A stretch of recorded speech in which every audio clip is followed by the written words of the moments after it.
investigador del Instituto de Física, Andrés Botelho, quien nos hablará sobre la física de materiales bidimensionales. Bienvenidos a todos, por favor. Gracias. Gracias, Ángel, por la invitación. Pues mi nombre es Andrés. Brevemente les voy a contar quién soy. Nací aquí en la Ciudad de México, pero estudié en Monterrey, en el TEC de Monterrey. Hice el doctorado en San Luis Potosí, en el Instituto Potosino de Investigación Científica y Tecnológica. Y luego tuve la oportunidad de hacer un par de postdoctorados en Bélgica, en Lovaina la Nueva, y otro en Cambridge, en la Universidad de Cambridge, en Inglaterra. Entonces, pues yo les voy a hablar un poco sobre la física de materiales bidimensionales. La estructura de la plática es más o menos la siguiente. Voy a empezar hablando un poco sobre a qué me refiero con materiales bidimensionales, un poco de historia y de nomenclatura. Y luego quisiera revisar con ustedes un poco de las propiedades electrónicas y ópticas que estos materiales presentan, y un poco de contrastarlos con los materiales tridimensionales típicos que estudiamos en la física convencional. Y rumbo al final voy a presentar una serie de experimentos o de fenómenos peculiares que me parecen muy interesantes de estudiar, y voy a terminar haciendo más o menos una descripción de qué es lo que hacemos ahí en el Instituto de Física con respecto a este tipo de materiales. Entonces, sobre los materiales bidimensionales, me gustaría empezar con un poco de historia, entre comillas. Una línea de tiempo que se centra en el material bidimensional que fue aislado por primera vez, el grafeno. Es una línea de tiempo muy esquemática que empieza precisamente con el descubrimiento, la primera descripción de la estructura cristalina del grafito, que fue ya en 1916, en donde se describía por primera vez este material laminar, sumamente anisotrópico, que presentaba una interacción muy débil entre las capas. Y ya en 1947 Wallace utilizó una sola monocapa de lo que ahora conocemos como grafeno para estudiar la estructura electrónica del grafito. Y ya en esa descripción, en 1947, ya existía una buena descripción de la dispersión lineal que presenta y que caracteriza al grafeno. En el 62, Bohm ya observa en el microscopio de transmisión electrónica una monocapa de grafeno. En el 75 se empiezan a sintetizar por descomposición monocapas de grafito, lo que se llamaba antes monocapas de grafito sobre carburo de silicio. Sin embargo, no había las técnicas de caracterización que existen ahora para determinar sin ambigüedad que realmente era una sola capa. Y así en los 80 se sintetizó mucho grafeno sobre metales, y fue hasta el 87 cuando Bohm acuñó el término, le dio esta nomenclatura por primera vez de grafeno en uno de sus artículos. Sin embargo, hubo un espacio de tiempo muy largo hasta que hubiera una caracterización clara, sin ambigüedad, del grafeno, y sobre todo que se caracterizaran sus propiedades electrónicas, haciendo énfasis en el carácter bidimensional o las cosas, digamos, que caracterizan a este sistema, la dispersión lineal y la alta correlación electrónica. Y poco después, este mismo grupo de Manchester ya estaba sintetizando una gran variedad de materiales bidimensionales con esta técnica de exfoliación mecánica.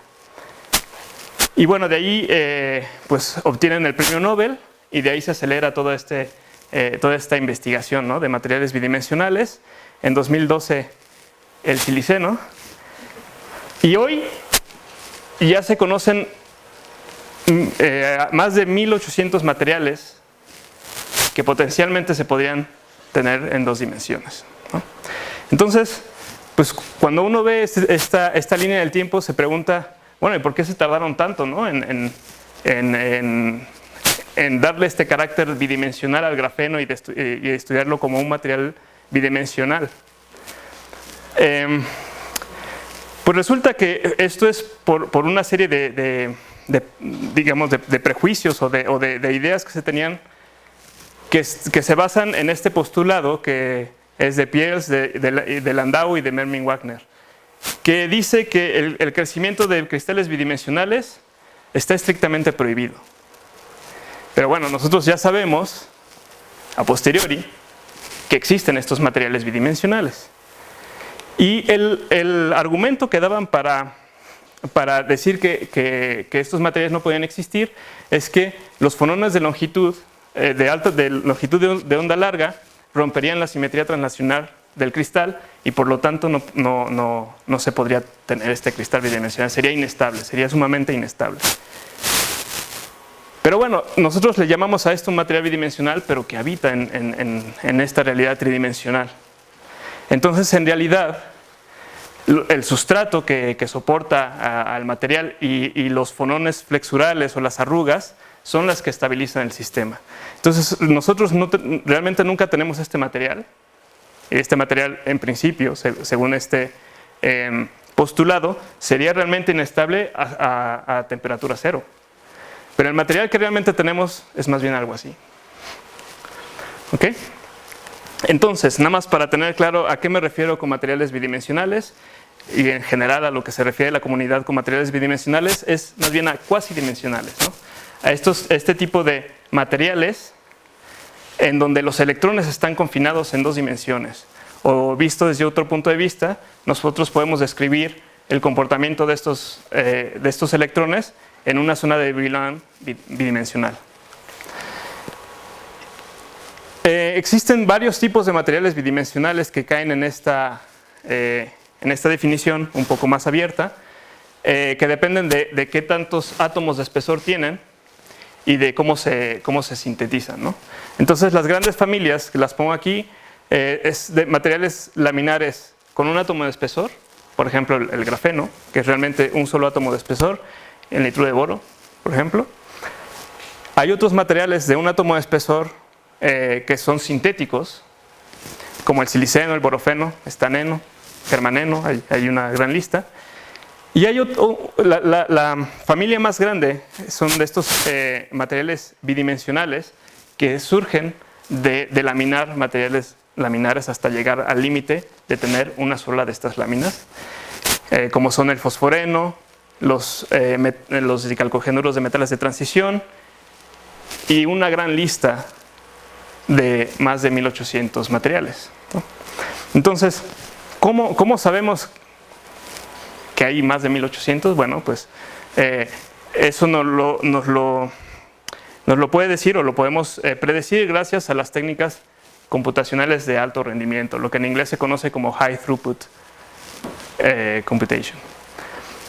De lo que se trata es de utilizar técnicas que ahora comprenden el estado del arte para hacer cálculos de primeros principios tipo DFT, utilizar supercómputo, utilizarlas como entrada las grandes bases de datos que hay, en particular esta que es la base de datos internacional de estructuras cristalinas, y utilizar una serie de criterios para encontrar materiales que tengan propiedades que nos interesan. Y esto fue lo que hicieron hace un par de años Marzari y colaboradores. Entonces ellos tomaron esta base de datos que comprende casi 110.000 materiales, utilizaron una serie de algoritmos de selección para ver cuáles eran los materiales laminares dentro de esta gran base de datos, y luego clasificaron estos materiales con base en energía de exfoliación, su carácter electrónico, si son metales, semiconductores, si son semiconductores, cuál es la magnitud de la brecha prohibida, cuál es su simetría, etcétera, etcétera. Y esto es lo que les muestro aquí. Esta es la energía de exfoliación o la energía de formación de una lámina con respecto al bulto, en función de las distancias, pero lo interesante aquí es la clasificación que hacen con respecto a esta energía de exfoliación. Entonces ellos definen un rango de energía de exfoliación que está en este color azul, y todos los materiales que caen en ese rango son lo que ellos caracterizan como los materiales fácilmente exfoliables. Es decir, que al igual que el grafito o la mica, uno puede tomar una cinta de Scotch Tape o de Durex, como le decimos aquí, y empezar a exfoliarlo hasta llegar a una sola capa, que es como obtuvieron el grafeno por primera vez. Y bueno, otra serie de materiales que a lo mejor requerirían utilizar técnicas con más energía, como otras técnicas que existen ahí. Y con base en eso hacen otra clasificación, pero esta vez con base en la simetría de los cristales. Entonces aquí lo que nos muestran es las estructuras más comunes de estos materiales fácilmente exfoliables. Entonces, por ejemplo, aquí vemos que hay 67 de estos materiales que tienen esta simetría, P-3M1, esta forma o esta composición, y cuyo prototipo ellos determinaron que iba a ser este yoduro de cadmio. Entonces, todos estos forman parte de lo que les decía que son los materiales bidimensionales laminares, que son de más de un átomo de espesor. Sin embargo, cuando uno estudia sus propiedades electrónicas, bueno, pues uno tiene que recurrir a una zona de Brillouin bidimensional. Bueno, ¿y por qué tanto interés por los materiales bidimensionales? Bueno, la respuesta la dio este señor, Richard Feynman, ya en su plática muy conocida en 1959, que decía que hay mucho espacio en el fondo, ¿no? Aquí está mi traducción al español. Lo interesante es que él en su plática ya estaba hablando de materiales laminares. Entonces él se preguntaba qué podríamos hacer si tuviéramos los materiales laminares adecuados y si los empezáramos a mezclar con precisión atómica. ¿Qué propiedades tendrían? Y bueno, aquí subrayo que él dice, sería muy interesante estudiar estas estructuras teóricamente, ¿no? Entonces, bueno, esta es un poco la idea que tenemos en la comunidad de materiales bidimensionales, estudiar qué pasaría si utilizamos una serie de materiales laminares y los empezamos a mezclar. Y bueno, este es un poco un resumen de la idea que se tiene. Uno tiene una serie de materiales bidimensionales distintos, son fácilmente exfoliables, entonces uno los puede mezclar. Lo interesante es que estos materiales son pura superficie, entonces la interacción entre ellos está maximizada, ¿no? La interfaz entre ellos es completa. Una pregunta, pero sí. ¿no dijiste que solitos no los puedo hacer bidimensionales, necesito un sustrato? ¿Entonces cómo los acoplas? Bueno, siempre a la hora de ponerlos unos sobre otros, siempre hay un sustrato a la mitad. Pero ¿cómo sabes que el sustrato, que es otra superficie bidimensional, se va a comportar igual que el sustrato original donde la construiste? No lo sabemos, claro. Que es uno de las conclusiones al final, ¿no? Pero ya llegaré a esto. Bueno, entonces, aparte de esto, pues es otra característica que define a los materiales bidimensionales, que también vamos a ver en un momento, es que tienen un apantallamiento dieléctrico sumamente anisotrópico. Y esto promueve la alta interacción electrón-electrón. Y hay diferentes grados de interacción entre las capas, ¿no? En general sabemos que la interacción entre las capas es débil, porque estos materiales se acoplan entre sí en el bulto a través de fuerzas de Van der Waals, que es una interacción débil, y se espera que entre ellos se acoplen más o menos también a través de interacciones débiles. Entonces, bueno, quiero discutir un poco las propiedades electrónicas en general de estos materiales bidimensionales. Y voy a empezar con la densidad de estados. Entonces, si uno agarra un libro como el Ashcroft-Mermin o uno de estado sólido, encuentra una definición de densidad de estados de este estilo. Y si uno considera una dispersión cuadrática como la de un electrón libre, entonces se encuentra que la densidad de estados depende bastante de la dimensionalidad del sistema. Entonces, para el caso 3D, pues tenemos este tipo de dispersión. Para el caso 2D tenemos este tipo de escalones con platós, ¿cómo? Con mesetas, gracias. Para alambres tenemos estas singularidades y para el caso cero dimensional pues tenemos estados discretos, ¿no? Además, cuando queremos estudiar un metal normal, lo que utilizamos normalmente es una representación bidimensional de un espacio tridimensional. Entonces la zona de Brillouin es este objeto tridimensional, proyectamos sobre líneas de alta simetría y obtenemos esta estructura de bandas, en donde podemos identificar bandas que son más o menos parabólicas, que cruzan el nivel de Fermi. Y otra cosa que utilizamos para describir las propiedades electrónicas de este cristal, pues es la superficie de Fermi, que es este objeto tridimensional. Es una superficie, pero es un objeto tridimensional. El caso equivalente en 2 dimensiones sería algo como el borofeno. Entonces les voy a contar más o menos qué es el borofeno.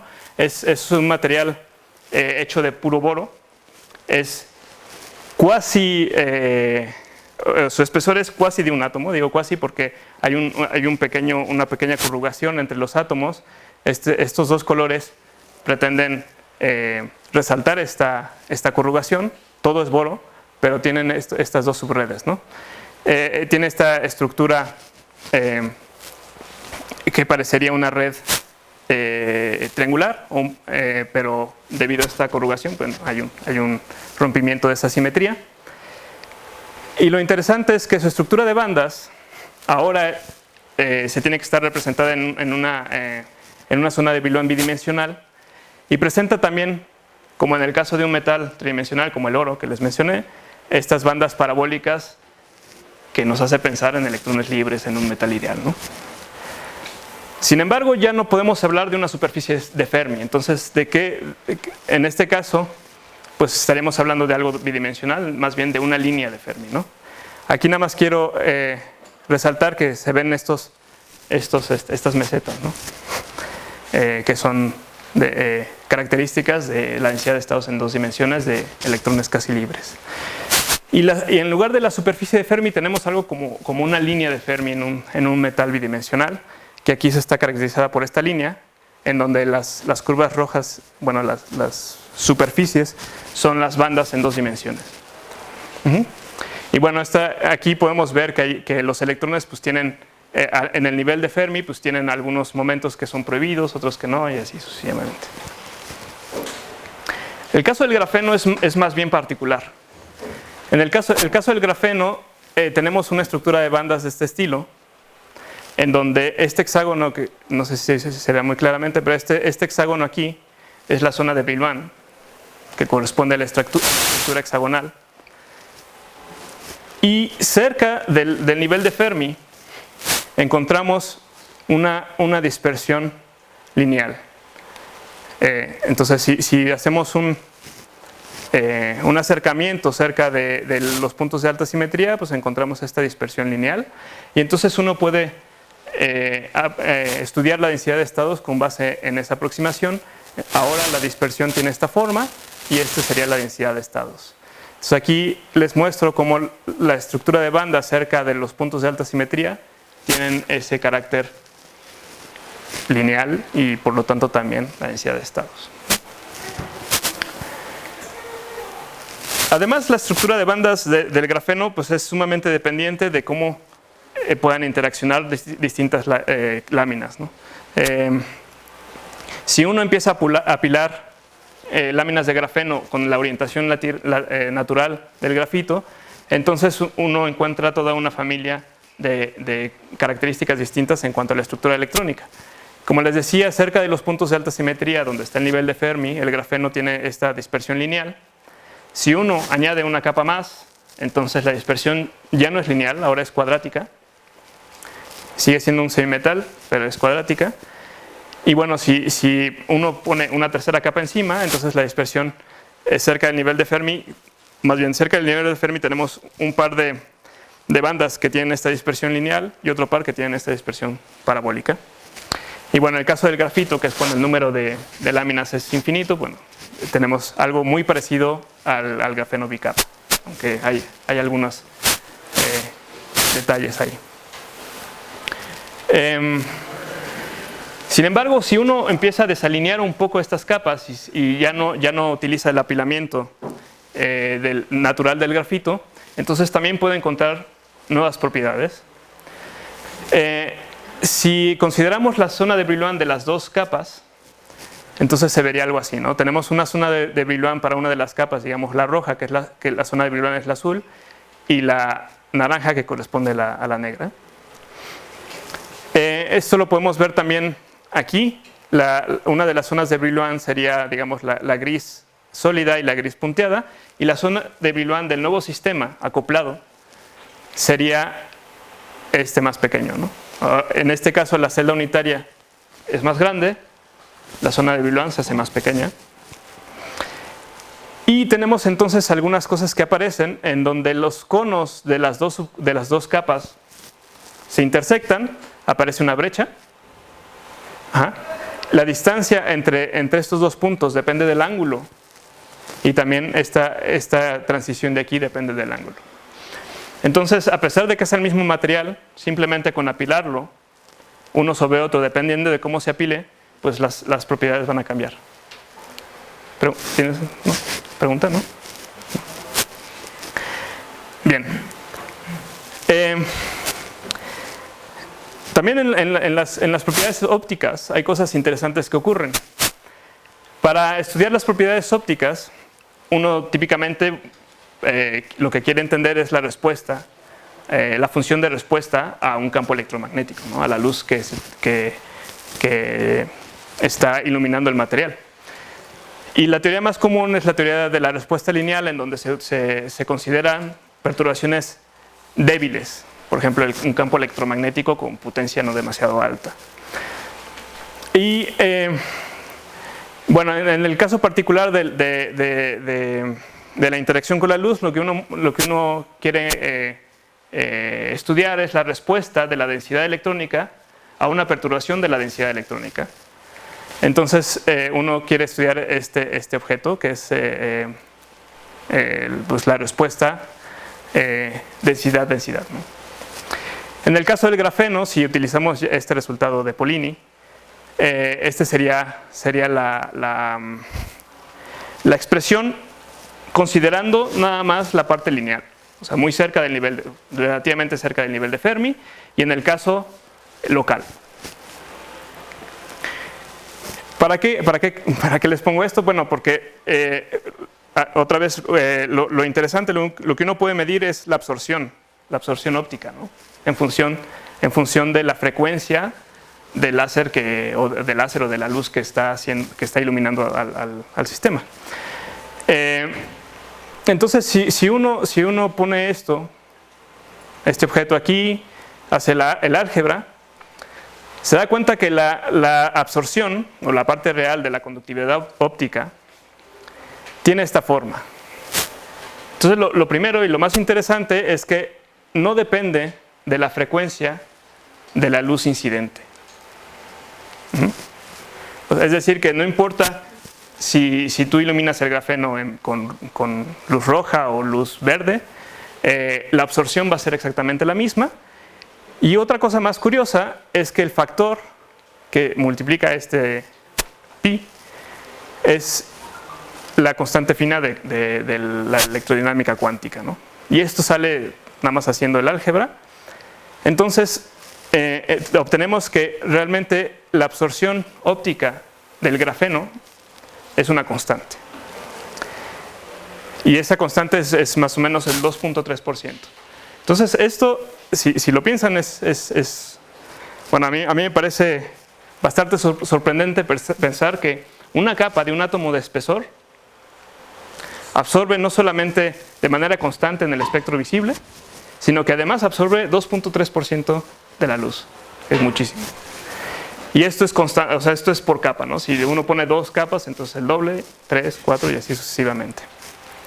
Que es lo que se muestra aquí, ¿no? Además, el grafeno tiene otra característica interesante, que es que gracias a esta dispersión lineal, primero, a cualquier longitud de onda, pues se puede tener una transición, y por eso la absorción es constante, ¿no? Pero además uno puede cambiar la absorción si cambia el nivel de Fermi, por ejemplo, dopándolo electrostáticamente, y entonces uno puede modular a voluntad dentro de un rango de algunos cientos de milielectronvolts la absorción óptica, simplemente cambiando el dopaje electrostático del grafeno, que es lo que se muestra aquí, ¿no? Estas curvas son a diferentes niveles de Fermi. Bueno, a nivel de Fermi 0 uno tendría simplemente una línea y mientras cuando uno lo empieza a dopar, pues la absorción va cambiando. Esto no es lo normal en materiales bidimensionales, entonces les voy a poner aquí el ejemplo del borofeno. El metal que acabamos de ver es también un metal, entonces uno podría pensar, bueno, es un metal, pues absorbe, ¿no?, por todas partes, pero no. Como aquí pueden ver, a diferencia del grafeno, si uno ve solamente transiciones interbanda, es decir, que no cambian el momento, que por ejemplo como estas, pues no hay para cada energía, no hay transiciones interbanda posibles. Entonces, si uno considera solamente transiciones interbanda, pues uno obtiene realmente un gap de absorción bastante grande. De hecho, el borofeno, si uno considera solamente transiciones interbanda, sería transparente en el visible. Y aquí les pongo por referencia el caso del grafeno. Pero bueno, nosotros sabemos, bueno, si recuerdan un poco en el curso de estado sólido, los metales, el mecanismo de absorción de los metales no es transiciones interbanda, sino transiciones intrabanda, ¿no?, activadas por fonones que están, o por cualquier defecto, por dispersiones, que están descritas por el modelo de Drude, en donde el parámetro principal es este tiempo de vida de los electrones.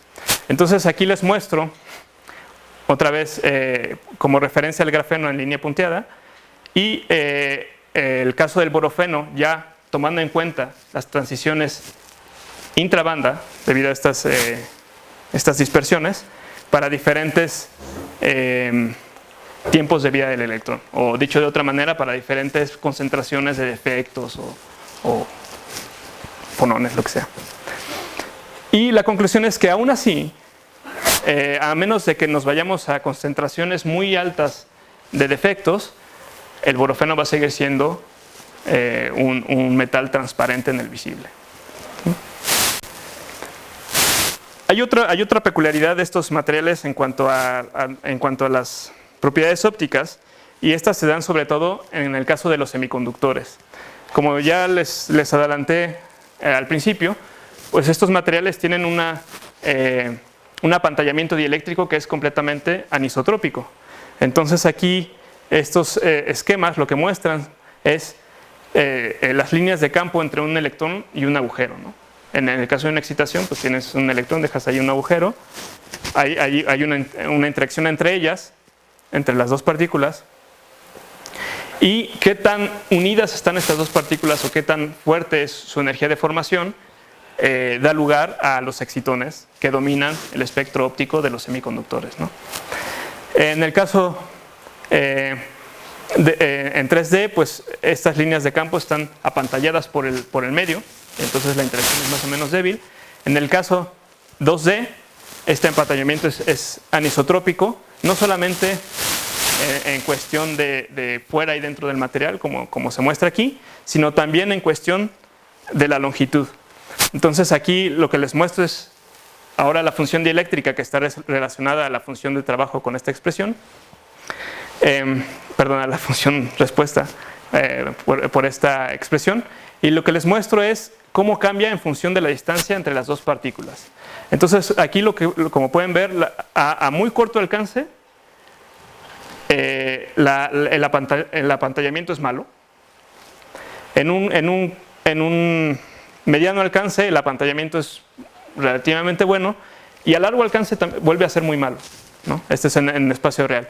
También lo podemos ver aquí en espacio recíproco, en donde digamos en el límite infinito el apantallamiento es cero. Bueno, no es cero, es igual al tenerlo en vacío, ¿no? Y esto, bueno, pues da lugar a este tipo de excitones que tienen unas energías de formación muy altas. Y eso se une al otro fenómeno que existe en el caso de, por ejemplo, los decalcogenuros de metales de transición, en los cuales hay una transición de carácter electrónico entre el bulto, cuando tienes todas las láminas apiladas, y la monocapa. Y esa transición es debido a que hay un cambio del tipo de brecha indirecta a una brecha directa. Entonces esto, junto con esta interacción fuerte entre el electrón y el agujero que se deja detrás, esta energía de cohesión alta de los excitones, pues crea un cambio muy radical en la respuesta óptica. Entonces aquí lo que les muestro es la fotoluminiscencia, es decir, el diagrama es muy pequeño, pero espero que puedan ver, se excita el material con una longitud de onda, se relaja de alguna manera y luego se recombina radiativamente. Y esta energía del fotón recombinado es lo que se mide. Y bueno, aquí se ve la diferencia entre una capa y dos capas, en donde todavía no existe esa transición de brecha indirecta a directa, y la diferencia es varios órdenes de magnitud, ¿no? Aquí está cómo cambia, y aquí está cómo cambia la posición de este pico donde se tiene la máxima absorción, ¿no? Entonces, hay una transición del carácter del semiconductor, de transición óptica, de indirecto a directo, y un incremento de la eficiencia cuántica debido a la presencia de estos excitones con alta energía de cohesión, que cambian completamente las propiedades ópticas de estos materiales. Bueno, entonces, estas son algunas características generales de materiales bidimensionales, y ahora yo les quiero comentar algunas otras que me parecen peculiares. Entonces, la primera tiene que ver con la dispersión Raman. Entonces, en pocas palabras, la dispersión Raman tiene que ver con la interacción de la luz con la materia, una interacción inelástica. Entonces, normalmente cuando un láser interactúa con la materia, pues vamos a tener una parte que se dispersa de manera elástica, que tiene la misma longitud de onda que el haz incidente, que se conoce como dispersión Rayleigh. Pero de forma simultánea y a los lados en cuanto a energía, vamos a tener otras señales que tienen que ver con esta dispersión inelástica, en la que, por ejemplo, el fotón incidente crea un par electrón agujero y luego se emite un fonón. Un fonón con cierta energía, y entonces el fotón dispersado que sale del material va a tener una energía, en este caso, que es menor a la incidente. Y entonces eso corresponde a la parte Stokes del espectro Raman. Y si en cambio tenemos que un fonón que ya estaba en el sistema es absorbido por la luz, y la energía del fotón dispersado es más alta que del fotón incidente, entonces tenemos la parte anti-Stokes. Y esto en general es el fenómeno de dispersión Raman, en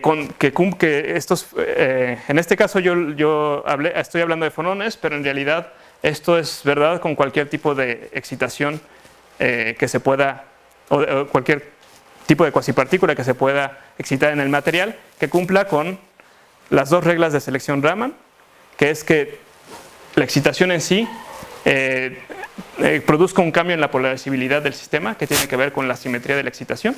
En este caso tendría que ver con la simetría de cómo los átomos vibran entre sí, y que la suma vectorial del momento de todas estas cuasipartículas sea cero.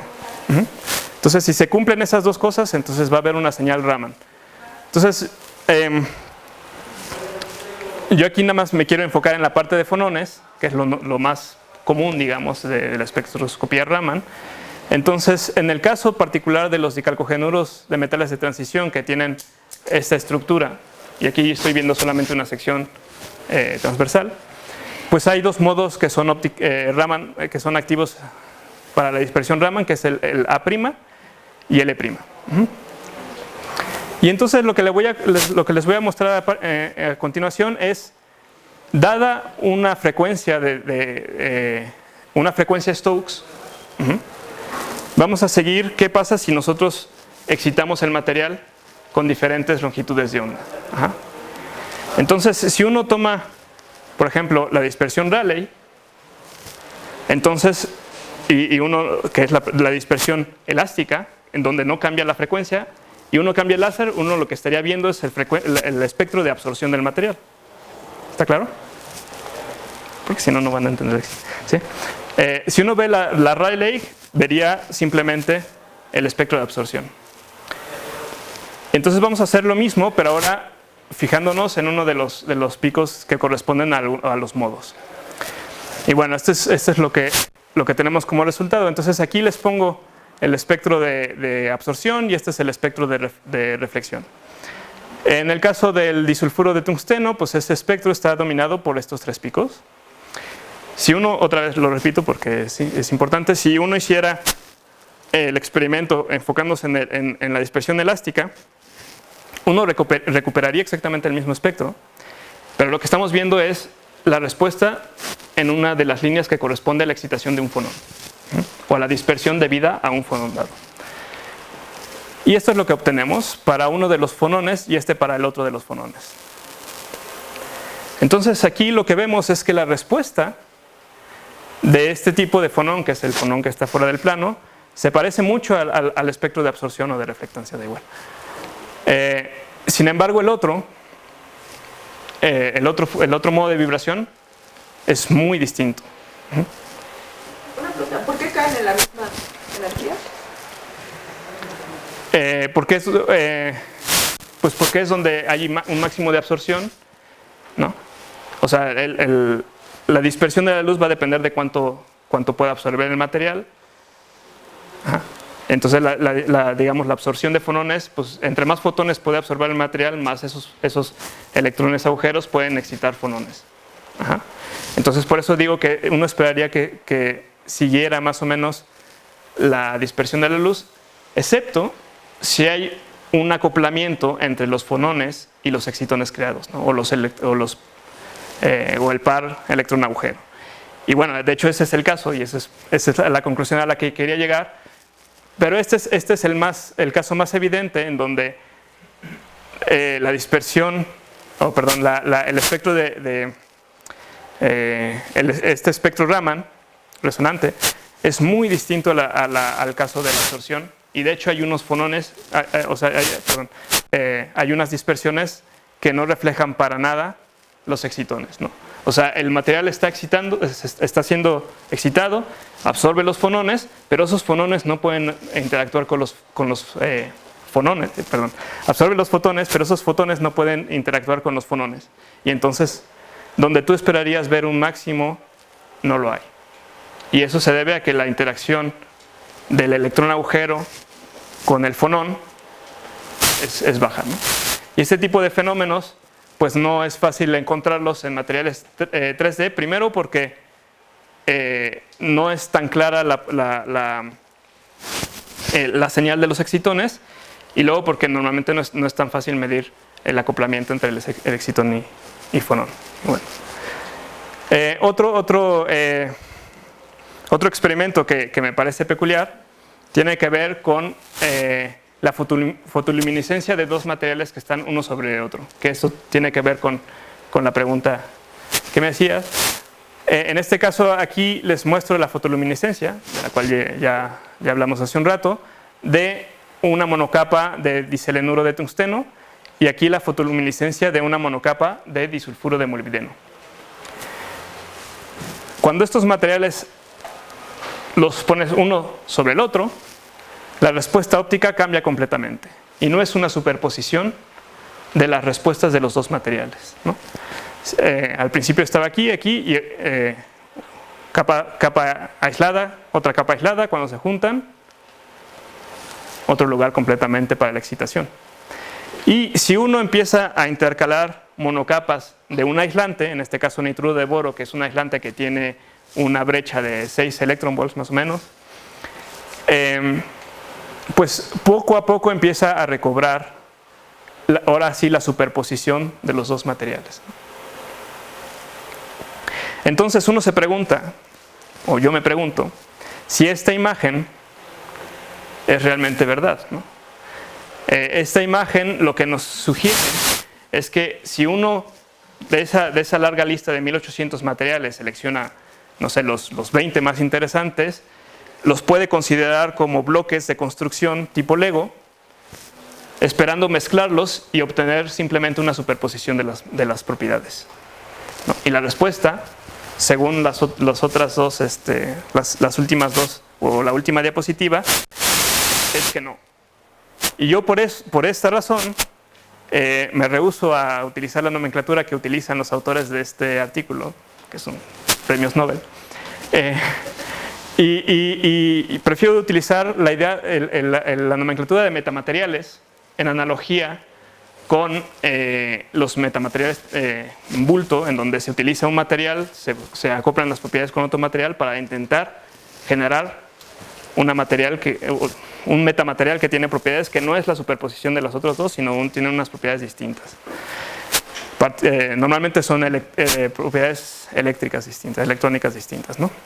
Entonces, bueno, ahí se los dejo para que juzguen ustedes mismos. Y bueno, ya para terminar, los últimos 2-3 minutos, bueno, ¿qué es lo que hago, o qué es lo que el grupo que estoy formando pretende hacer?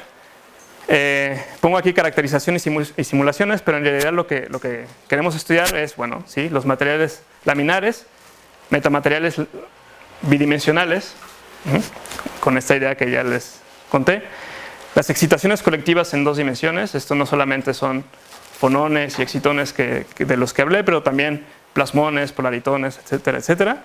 Y la interacción entre este tipo de excitaciones, ¿no? La interacción entre excitaciones colectivas. Y en particular los efectos que tiene alinear o no alinear las capas, ¿no? Entre 2 materiales, o 3 o 4. Y la forma en que se pretende hacer esto, como lo hacemos, es a través de lo que llamamos espectroscopía teórica. Y aquí les voy a mostrar algunos ejemplos. Entonces, por ejemplo, si consideramos la interacción entre 2 cuasipartículas, el electrón en un cristal y los agujeros, entonces podemos describir las propiedades de absorción, fotoluminiscencia, fotoconductividad, etcétera, etcétera. Y aquí lo que les muestro es lo que es el estado del arte para este tipo de espectroscopía teórica. Este es un cálculo en donde se consideran la interacción entre estas 2 cuasipartículas con lo que se conoce como el estado del arte, en particular la teoría GW y la solución de la ecuación Bethe-Salpeter. Y aquí está la comparación una vez que se toman en cuenta el tiempo de vida de estas cuasipartículas y la comparación con el experimento. Entonces aquí pueden ver los picos excitónicos o los excitones, la energía de los excitones, y este sería la absorción del bulto, ¿no? Sin ningún tipo de efecto excitónico. Y bueno, como pueden ver aquí en la comparación con el experimento, pues el estado del arte es bastante bueno. Otro método que tenemos es si consideramos los electrones, los fonones y la luz. Entonces podemos caracterizar cosas como el espectro Raman, y aquí igual les muestro el estado del arte de la teoría. Este es para el grafeno. Con respecto al experimento, si consideramos los electrones y la interacción entre electrones y fonones, entonces podemos recuperar los espectros de ARPES, que sería espectroscopía de fotoelectrones, de efecto fotoeléctrico o algo así, con resolución angular, más o menos, traducción. Y aquí igual les muestro los resultados experimentales junto con resultados teóricos del estado del arte. El método que son dos diferentes. Bueno, los tomé de dos artículos diferentes y aquí hay varias capas, por eso se ven como sombras. Pero, bueno, sí son, la escala también es diferente. Entonces, pero bueno, el punto es que si uno considera, si considera el tiempo de vida de los electrones gracias a la interacción electrón-fonón, entonces en lugar de tener simplemente la estructura de bandas donde todas son unas líneas perfectas, entonces uno le puede asociar el tiempo de vida y entonces obtiene una estructura de bandas que se va haciendo, digamos, más ancha conforme el tiempo de vida se disminuye, ¿no? Y entonces uno obtiene este tipo de gráficas.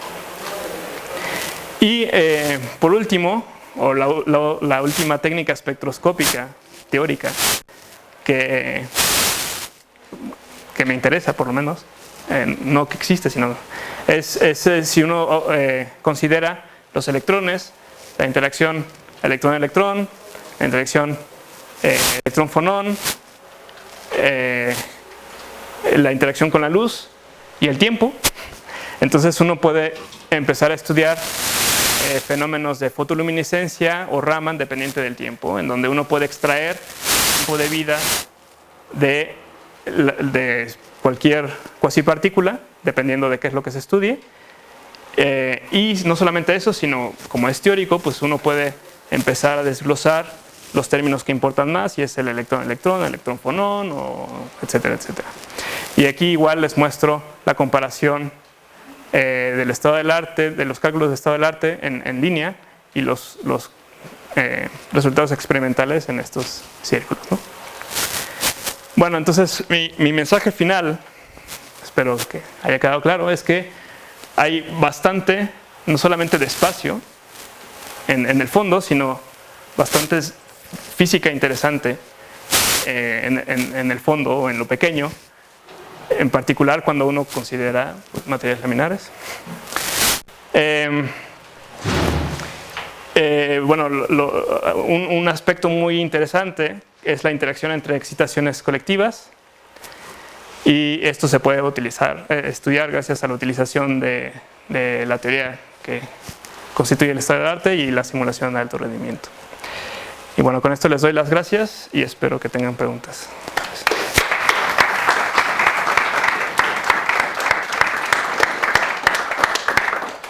¿Preguntas?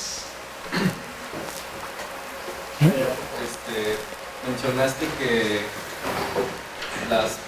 la respuesta de dos materiales superpuestos no es la superposición de cada uno por separado, ¿no? Pero que hay, a medida que hacemos que se va pareciendo a la superposición.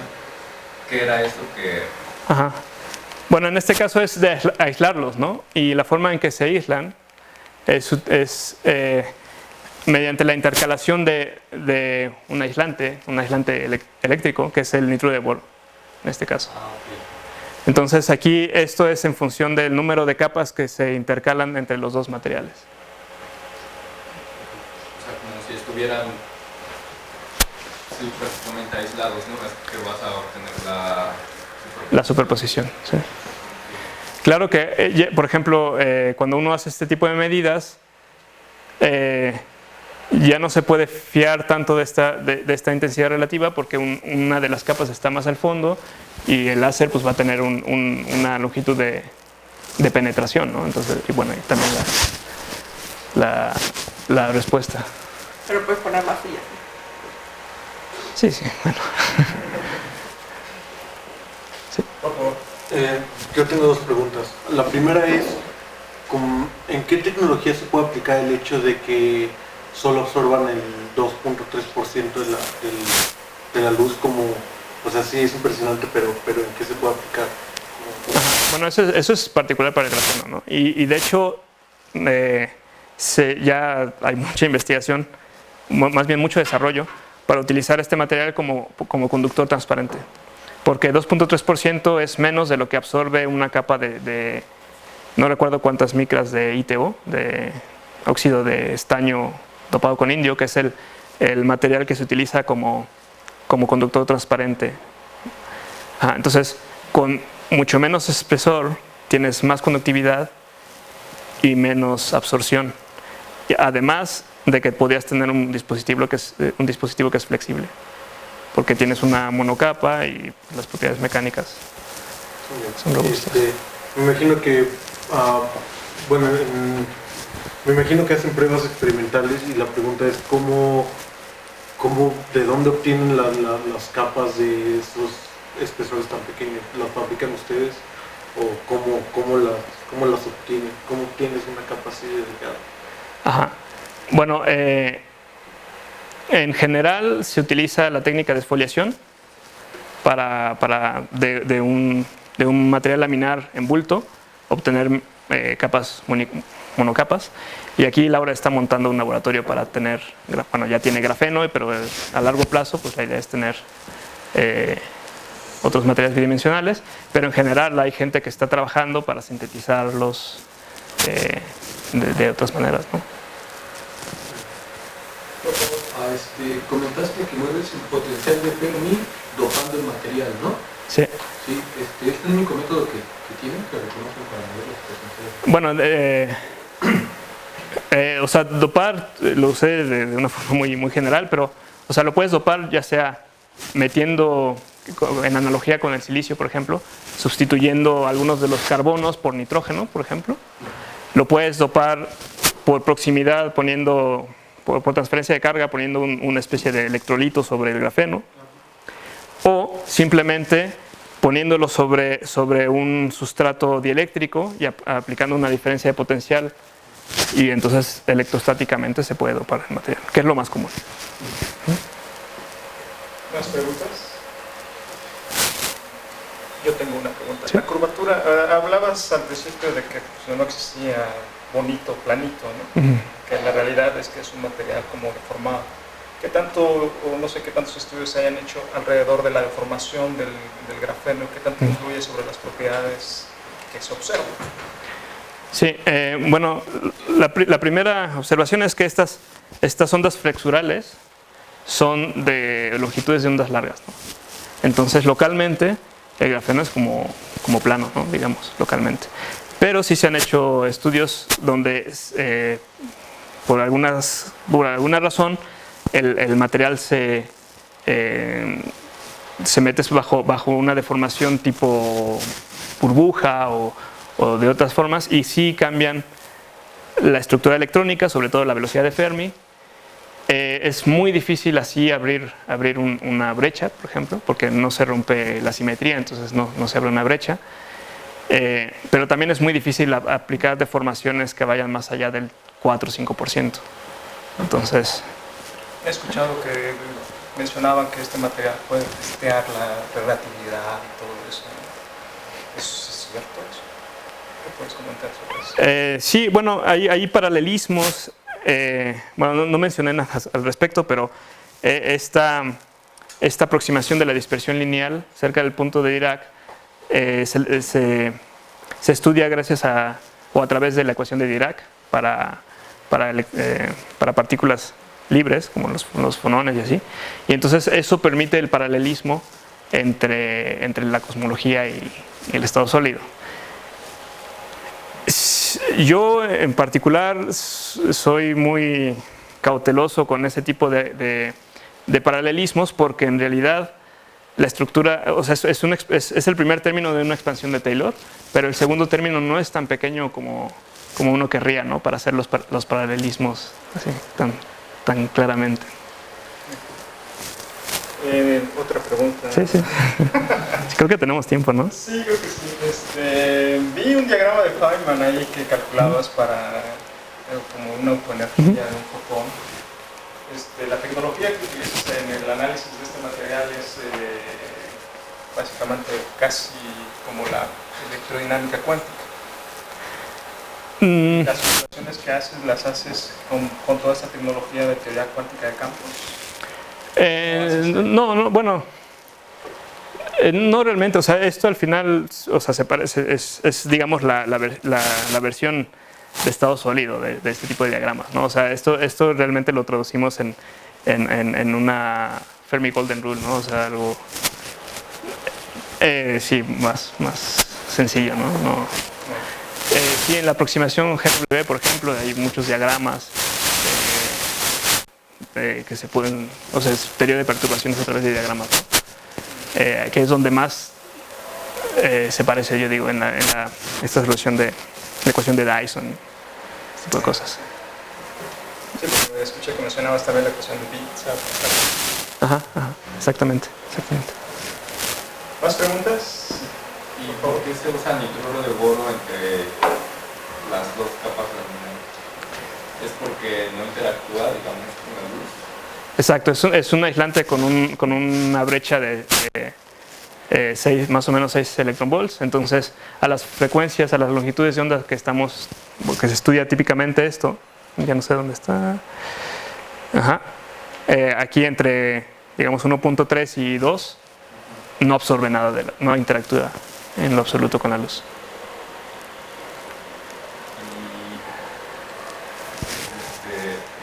¿Y hay algún modelo teórico que explique por qué no es la superposición de las propiedades? Sí, claro. Bueno, gracias a las simulaciones, pues lo que se ha hecho es se hace la simulación, se encuentra el excitón, y luego, para saber cuál es la naturaleza del excitón, pues se proyecta la función de onda del excitón en el espacio real, en las capas. Y entonces esto es algo que se le denomina un excitón intracapa, porque la función de onda está distribuida en las dos capas, ¿no? Entonces, es puramente debido a que el hecho de que tú creas un par electrón-agujero en un material afecta, o si tú pones un agujero en uno de los dos materiales, el electrón que está ligado a ese agujero va a estar en las dos capas, no solamente en uno. O sea, la interacción es suficiente, la interacción electrónica es suficiente como para estar interactuando entre las dos capas. ¿Más preguntas? Bueno, si no, le agradecemos a